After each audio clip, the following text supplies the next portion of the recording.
વિશ્વનું પ્રથમ સ્વામિનારાયણ ભગવાનનું મંદિર છે। રસ્તામાં તમને અતિ પ્રાચીન રણછોડરાયજીનું મંદિર પણ જોવા મળી જશે। સ્વામિનારાયણ ભગવાન પોતે બેઠેલા મહિલાઓ એટલે કે બહેનોનું મંદિર। તો અહીંયા આગળ ભોજન વિના મૂલ્યે મળે છે। આ તમે જે જુઓ છો એ છે પ્રસાદીનો કૂવો। નમસ્કાર, સ્વાગત છે તમારા બધાનું આજના નવા વિડીયોમાં। અને આજે આપણે આવી ગયા છીએ એક એવા મંદિર ઉપર કે જે વિશ્વનું પ્રથમ સ્વામિનારાયણ ભગવાનનું મંદિર છે। જી હા, બિલકુલ તમે સાચું સાંભળ્યું, વિશ્વનું સૌથી પ્રથમ। તો અહીંયા શું છે ઇતિહાસ, મંદિરનો શું ટાઈમિંગ છે દર્શનનો, અને તમે અહીંયા શું વિશેષ જોઈ શકો છો, એ બધી માહિતી તમને આ વિડીયોમાં મળવાની છે। તો વિડીયોને અંત સુધીમાં જરૂરથી જોજો, અને ચેનલ ઉપર નવા હો તો ચેનલને સબસ્ક્રાઈબ પણ કરવાનું ભૂલતા નહીં। તો આવો કરીએ વિડીયોની શરૂઆત। વાત કરીએ સૌથી પહેલાં કે આ જે મંદિર છે શ્રી સ્વામિનારાયણ ભગવાનનું, એ ક્યાં સ્થિત છે? તો અમદાવાદની અંદર કાલુપુર એરિયામાં અને રતનપુરની સામે તમે જે આ જુઓ છો સર્કલ, બસ અહીંયાથી બિલકુલ નજીકમાં જ સ્થિત છે। આ તમે જે રોડ જુઓ છો એ છે શ્રી સ્વામિનારાયણ મંદિર રોડ, અને સામે જે આ ગેટ જોવા મળે છે એ છે પ્રવેશ દ્વાર। તો હવે તમે કાલુપુર રેલવે સ્ટેશનથી અહીં આવવા માંગો છો તો લગભગ 3 કિલોમીટરનું અંતર છે, અને ગીતા મંદિર બસ સ્ટેન્ડથી 4 કિલોમીટરનું અંતર છે।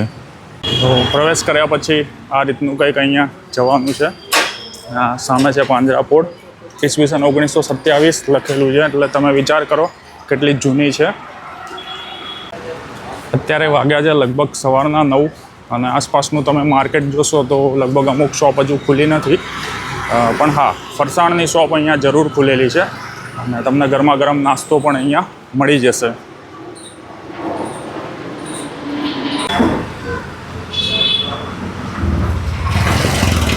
રસ્તામાં તમને અતિ પ્રાચીન રણછોડરાયજીનું મંદિર પણ જોવા મળી જશે, તો અહીંયા પણ તમે જરૂરથી દર્શન કરજો। અને બાજુમાં છે સ્વામિનારાયણ મંદિર। હજુ મુખ્ય મંદિર આપણે આગળ જવાનું છે થોડું। આ તમે જે જુઓ છો રણછોડરાયજીની બાજુમાં જે શ્રી સ્વામિનારાયણ મંદિર લખેલું છે, બાજુમાં નાનું, એટલે મોટું મંદિર એની એક્ઝેક્ટ સામેની બાજુ છે। આ સામે જે ભવન જુઓ છો એ છે શ્રી નરનારાયણ ભવન, અને આ જે સામે દેખાય છે એ છે મુખ્ય શ્રી સ્વામિનારાયણ મંદિર। આ છે મંદિરનો મુખ્ય ગેટ।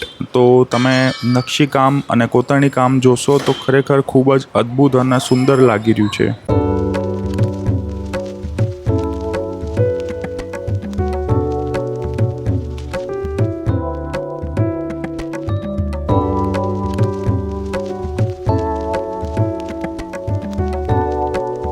આ મંદિર વિશ્વનું સૌપ્રથમ શ્રી સ્વામિનારાયણ મંદિર અમદાવાદ 1 છે। આ મંદિર સ્વામિનારાયણ ભગવાનની સૂચના પર બાંધવામાં આવ્યું હતું, અને 24 ફેબ્રુઆરી 1822ના રોજ ઘણા બધા ભક્તજનોની હાજરીમાં ઉદ્ઘાટન અને પવિત્રકરણ કરવામાં આવેલું। ભગવાન શ્રી સ્વામિનારાયણની ઈચ્છા મુજબ સ્વામિનારાયણ સંપ્રદાયનો વહીવટ 2 ગાદી એટલે કે બેઠકોમાં વહેંચાયેલો છે। પહેલી શ્રી નરનારાયણ દેવ ગાદી અને બીજી શ્રી લક્ષ્મીનારાયણ દેવ ગાદી। આ મંદિર નરનારાયણ દેવ ગાદીનું મુખ્ય મથક છે। સ્વામિનારાયણ સંપ્રદાયના આ પ્રથમ મંદિરના નિર્માણ માટેની જમીન બ્રિટિશ સરકારે ભેટમાં આપી હતી।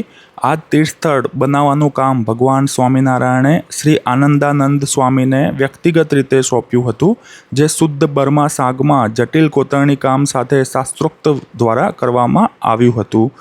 દેવતાઓની લીલાઓ, શુભ પ્રતીકો અને ધાર્મિક ચિહ્નો વર્ણનાત્મક ધર્મો અને ભારતીય સંસ્કૃતિનું પ્રતિનિધિત્વ કરીને શિલ્પકલા દ્વારા બાંધવામાં આવ્યું હતું। આ મંદિરને ગુજરાત અને ભારતના સામાજિક, ધાર્મિક, ઐતિહાસિકમાં મૂલ્યવાન વારસો માનવામાં આવે છે।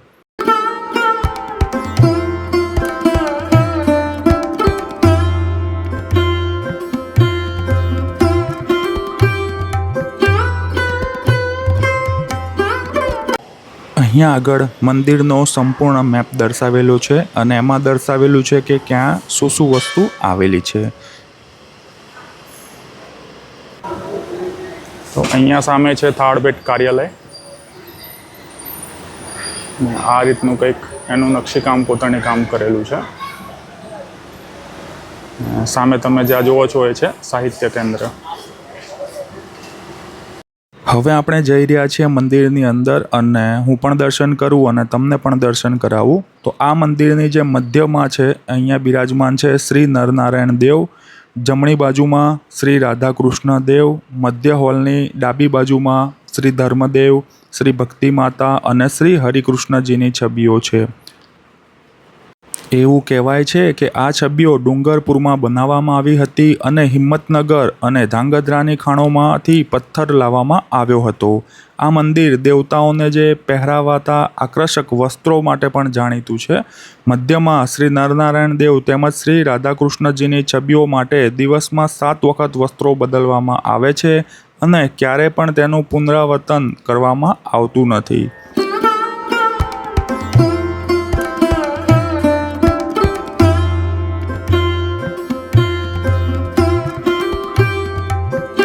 લોકવાયકા અને હરિભક્તોના કહેવા પ્રમાણે કે જ્યારે આ મંદિર બાંધવામાં આવતું હતું અને આ જે સ્તંભ તમે જોઈ રહ્યા છો જેના ઉપર ચાંદીનું વરખ ચડાવવામાં આવ્યું છે, તો જે બળદગાડામાં આ લાવવામાં આવી રહ્યું હતું એ બળદના પગમાં કંઈ તકલીફ થવાના લીધે એક હરિભક્તે જાતે એ ગાડું હંકારીને અહીંયા લાવવામાં આવ્યો હતો આ સ્તંભ. ત્યારે સ્વામિનારાયણ ભગવાને કહેલું કે આ સ્તંભના દર્શન જે કરશે એ વ્યક્તિએ મંદિરના દર્શન કર્યા એ રીતનો સમકક્ષ પુણ્ય એમને પ્રાપ્ત થશે. એવી અહીંયા લોકવાયકા અને લોકમાન્યતા છે. અહીંયા મંગળા આરતીથી લઈને શયન આરતી સુધીનો સમયપત્રક દર્શાવવામાં આવેલું છે.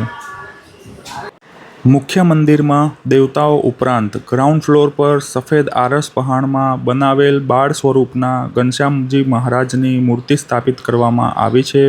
ગ્રાઉન્ડ ફ્લોર તેમજ પહેલા માળે મુલાકાતીઓ દ્વારા જોવા માટે શ્રી સ્વામિનારાયણ ભગવાનની અંગત વસ્તુઓ પ્રદર્શિત કરવામાં આવી છે.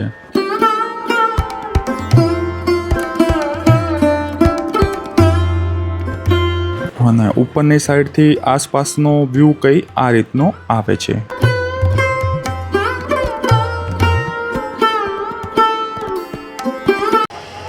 તો આ તમે જે જુઓ છો આ એ છત્રી છે કે જ્યાં સ્વામિનારાયણ ભગવાન જ્યારે આ નરનારાયણ દેવને અંદર બિરાજમાન કર્યા હતા, પ્રસ્થાપિત કર્યા હતા, ત્યારે સૌથી પહેલો જે હવન કર્યો હતો, યજ્ઞ કર્યો હતો એ અહીંયા આગળ બેસીને કર્યો હતો અને એમાં સ્વામિનારાયણ ભગવાન પોતે બેઠેલા.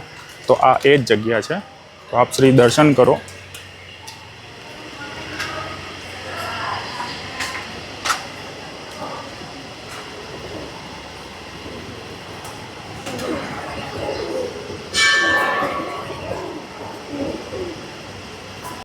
આ છે મંદિરનું વિશાળ પાર્કિંગ. તો અહીંયા આગળ તમે મંદિર પરિસરમાં જ તમારો વ્હીકલ પાર્ક કરી શકો છો. અહીંયા બિરાજમાન છે શ્રી હનુમાનજી. તો સ્તંભની અંદરની જે નક્કાશી છે, જે કોતરણી છે, એ ખૂબ જ સુંદર, ખૂબ જ બારીકીથી કરેલું અને ચીવટપૂર્વકનું કામ છે અને જોઈને ખરેખર ખૂબ જ આનંદ થાય છે અને સાચું કહું તો નજર જ નથી હટતી.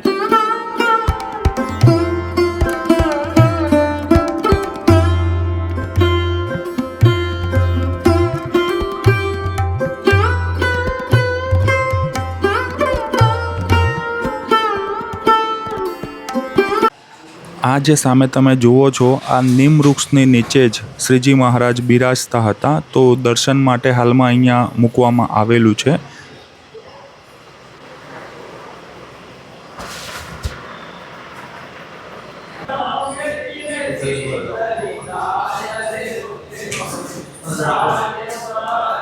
આ જે છે ઠાકોરજીનું રસોડું છે.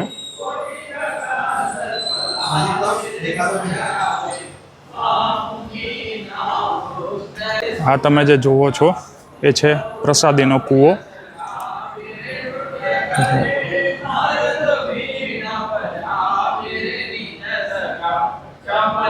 આ ઓટા નીચે શ્રીજી મહારાજની પ્રસાદીનો કૂવો છે. શ્રી હરિ જ્યારે અમદાવાદ પધારતા ત્યારે રંગમહોલમાં ઉતરતા અને આ કૂવા ઉપર હંમેશા સ્નાન કરતા અને તેની સ્મૃતિ માટે આ ઓટો કરાવી ચરણામૃત પધરાવ્યા છે. તો દર્શન કરો આપ શ્રી.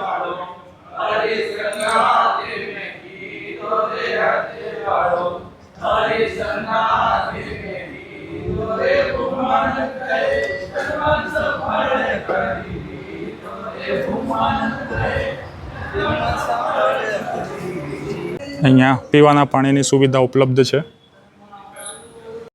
સામેની સાઈડ આપણને જે દેખાવા મળી રહ્યું છે આ છે રંગ મહોલ કે અમદાવાદની મુલાકાત દરમિયાન શ્રી સ્વામિનારાયણ ભગવાન જે મંદિરમાં રોકાતા હતા તે મંદિર રંગ મહોલ નામના સ્થળે શ્રી ઘનશ્યામજી મહારાજની મૂર્તિ સ્થાપિત કરવામાં આવી છે. મંદિરના નિર્માણના 59 વર્ષ પછી અહીં ઊભા રહેલા સભાન સ્થિતિમાં સ્વામિનારાયણ ભગવાનની લાકડાની કોતરણી કરેલી આદમ કદની મૂર્તિ સ્થાપિત કરવામાં આવી હતી. તે ગુજરાતમાં લાકડાની કલા શિલ્પના શ્રેષ્ઠ નમૂનામાંનું એક છે. અને અહીંયા આગળ આ ઉપરના માળે ભગવાન સ્વામિનારાયણ બિરાજતા હતા. આ જે બારી તમે જુઓ છો અહીંયા બેસીને દાતણ કરતા હતા. તો આ બધી વસ્તુ પણ અહીંયા આગળ આ બોર્ડ ઉપર લખેલી છે. અને કંઈક આ રીતનું અહીંનું નકશીકામ અને કોતરણી કામ છે ઉપરના માળનું.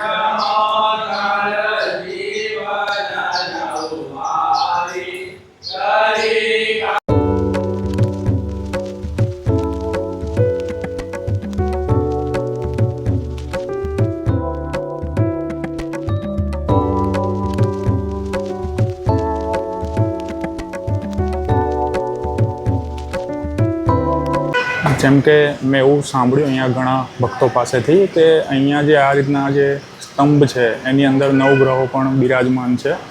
તો જેથી અહીંયાથી દર્શન કરવાથી જે ગ્રહોનું નડતર હોય છે એ પણ દૂર થાય છે એવી માન્યતા છે, લોકમાન્યતા. આજે તમે ઉપરની સાઈડ જોઈ શકો છો એ સાધુ સંતો માટેનું વિશ્રામ સ્થાન છે, નિવાસ સ્થાન છે. અને નીચેની સાઈડ સામેની સાઈડ મહંતશ્રીની ઓફિસ છે. આ પણ સામે તમે જે ઉપર જુઓ છો એ સાધુ સંતોનું નિવાસ સ્થાન છે. અને સામે છે આ મુખ્ય મંદિર. આ જે તમે સામેની સાઈડ જુઓ છો આ છે મહિલાઓ એટલે કે બહેનોનું મંદિર.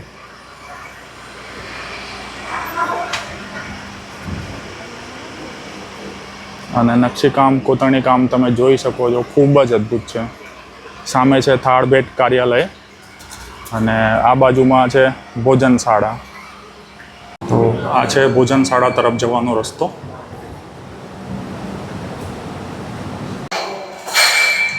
આ તમે જે જુઓ છો આ છે અહીંયાની ભોજનશાળા.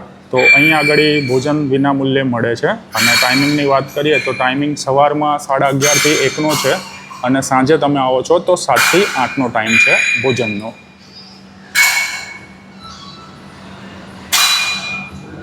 વાત કરીએ હવે મહિલાઓ માટેના મંદિરની. તો મંદિરની પશ્ચિમે આવેલી હવેલીમાં પહેલાં નરનારાયણ દેવ ગાદીના આચાર્યનું સત્તાવાર નિવાસસ્થાન હતું. હવે આગળના ભાગના ભોયતળિયે કચેરીઓ છે અને અંદરના ભાગમાં સાખ્ય યોગી મહિલાઓ રહે છે. સાખ્ય યોગી એટલે કે જે મહિલાઓ બ્રહ્મચર્યની પ્રતિજ્ઞા લીધી છે અને મંદિરને પોતાનું જીવન સમર્પિત કર્યું છે. આ મંદિરની અંદર ઘનશ્યામજી મહારાજની મૂર્તિ સ્થાપિત કરવામાં આવી છે અને સાખ્ય યોગી મહિલા ભક્તો દ્વારા તેમની સેવા કરવામાં આવે છે. આ જે આપણે જોઈ રહ્યા છીએ એ છે વચનામૃત છત્રી. એવું કહેવાય છે કે સ્વામિનારાયણ ભગવાન લીમડાના ઝાડ નીચે અહીંયા બેસતા હતા અને સભા કરતા હતા. તો આ એ જ પવિત્ર જગ્યા છે. તો આપ દર્શન કરો વચનામૃત છત્રીના. 28 જૂન એટલે કે રવિવારના દિવસે શ્રી નરનારાયણ દેવનો કેસર સ્નાનનું પણ અહીંયા આયોજન કરવામાં આવેલું છે. અહીંયા છે તેજેન્દ્ર ભુવન ઉતારા ઓફિસ કે યાત્રિકોને અહીંયા રોકાવું હોય તો રોકાઈ શકે છે. અને મેં અંદર પૂછ્યું પ્રાઇસ તો લગભગ 2 જણ હોવ તો 1200 રૂપિયા જેટલો ચાર્જ છે. અને એક્ઝેક્ટ જે મંદિર પરિસર છે એની જોડે જ છે. અને હા, અહીંયા આગળ ધર્મશાળામાં શ્રી સ્વામિનારાયણ સંપ્રદાયના જે સત્સંગીઓ હોય છે એમને જ ઉતારો આપવામાં આવે છે. તો આ વસ્તુ પણ તમે ધ્યાન રાખજો. અહીંયા આગળ હાઇલાઇટ કર્યું છે Ahmedabad heritage walk, initiative and manage by Akshar travels private limited. તો તમે હેરિટેજ વોક કરવા માંગો છો અમદાવાદની તો નીચે ટોલ ફ્રી નંબર આપ્યો છે. તમે ત્યાં વાત કરીને હેરિટેજ વોકમાં ભાગ લઈ શકો છો. તો આશા કરું છું કે આજનો આ વિડીયો તમને ગમ્યો હશે. અને વિડીયો ગમ્યો હોય તો વિડીયોને લાઇક, શેર અને ચેનલ ઉપર નવા હો તો ચેનલને સબસ્ક્રાઈબ કરવાનું પણ ભૂલતા નહીં. બહુ જ જલ્દી મળીશું એક નવા કન્ટેન્ટ, એક નવા વિડીયો સાથે. ત્યાં સુધી બધા સ્વસ્થ રહો, મસ્ત રહો, ચાલતા રહો અને બધાને જય શ્રી સ્વામિનારાયણ.